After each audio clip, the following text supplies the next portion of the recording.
Hello everyone, welcome back to our YouTube channel Login 8. Today in this video, I am going to show you how to clear Google Chrome search history on PC. To clear your Google Chrome search history on PC, first open your Google Chrome on your PC.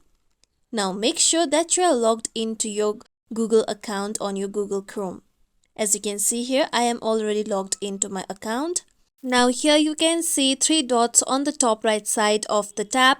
Click on three dots. Then here you can see history option. Click on history. Then here you can see history option again on the top. You can see you can directly access to your history by clicking on Ctrl and H at the same time on your keyboard. I am going to click on history option on the first.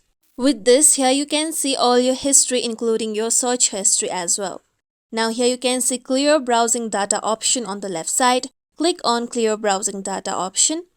Then here you can see basic option. Now here you can see time range box. You can click on the given box and select the time period till which you want to clear your history. I am going on with last 7 days. That means all the datas will be deleted of last 7 days. Now here you can select what kind of history that you want to delete. Like here I want to delete my history of cookies and other sites data. So click on the box near cookies and other sites data.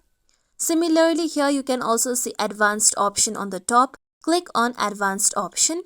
Then here you can select what kind of other histories that you want to delete. Like I want to delete my passwords and other sign-in data. So click on the box near passwords and other sign-in data. With this, after clicking on the kind of data you want to delete, click on clear data option. With this, all your search history including your browsing history will be deleted.